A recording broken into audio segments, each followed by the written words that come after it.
Before it all gets bogged down in politics, we wanted to dig deeper into the science and the environmental reasoning behind it. For that, we turned to Chip Comins. Chip is a renewable energy and clean technology expert. He's also chairman and CEO of the American Renewable Energy Institute.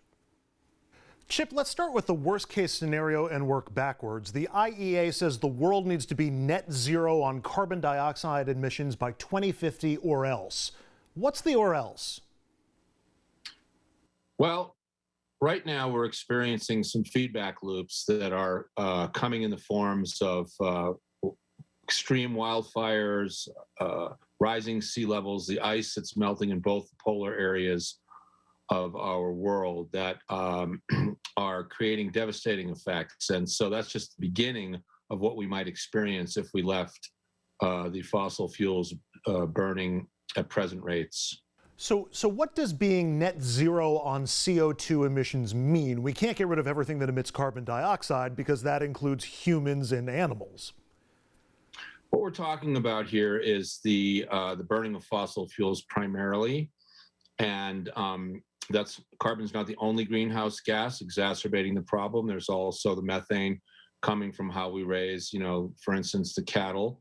But the reality is that we have the anthropogenic or the human forcing of the carbon is destabilizing the planet.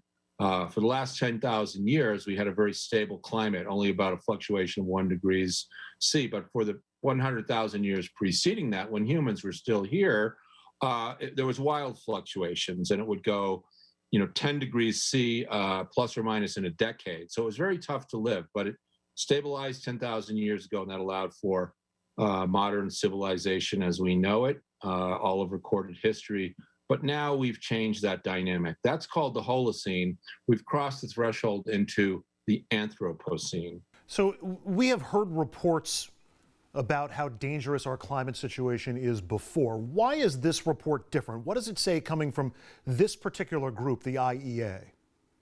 The IEA, the International Energy Agency, is a very a solid group, not liberal or conservative, but rather just right on the issue of energy.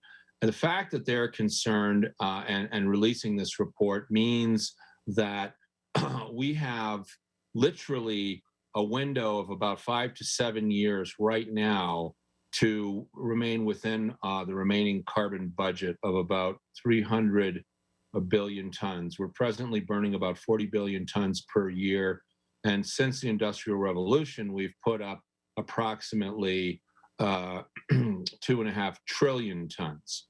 And so it's deeply concerning when the IEA comes out with a report that suggests that we must cease all oil and gas exploration, and we have to also shut down all development of new coal plants and actually systematically shut down the ones that are now existing and transition over to renewable energy. The good news is that we have enough time to do this. The impetus is to act. Well, that's my next question, because one of their recommendations is to phase out gas-powered cars and trucks. But we're nowhere close to 100% electric vehicles. There's 2 million of them out of 287 million total vehicles just in the U.S. And as for those power sources, there are real fears that we won't be able to keep the lights on given the current state of our green energy development. We always hear that if we give it our all, we can get there. But boy, that's a real big leap of faith for a whole lot of people right now. That's true. And the reality is that we have to keep the lights on. We need to have cold beer and hot showers, to quote Amory Lovins, my good friend from the Rocky Mountain Institute. But the reality is that we also have the ability to make the transition in a way that's going to raise the standards for living for everybody and add, I believe, tens of thousands, if not hundreds and even millions of new jobs, fixing the problem. As my good friend over at the Department of Energy, Jigar Shah, has said in his book, Creating Climate Wealth, this is the greatest wealth creation opportunity that will ever present to modern man, and it will raise the living standard for everybody, but we have to get on with it. Finally, Chip, this report is a global call to action. The U.S. and the EU have both pledged to get to net zero CO2 emissions by 2050, just as the IEA suggests.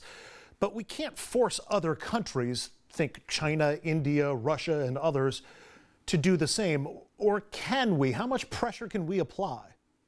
Well, we can lead by example. I think that President Biden has made a very strong move forward when he convened the world leaders on Earth Day, and we had this dialogue, and that we can also show the world, as President Biden did yesterday in the visit to the Ford factory, where he drove a fully electric F-150, the most popular vehicle selling in America, that this can be very economically beneficial. And I think that the EU and China and Russia and all of our global friends will also see that and take the lead, because it will only benefit them. I mean, really, at the end of the day, who doesn't want clean air, clean water, and clean food for their children and the future?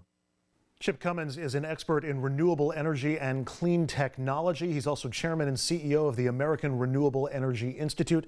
Chip, appreciate a few minutes and good luck with your efforts. Thank you so much.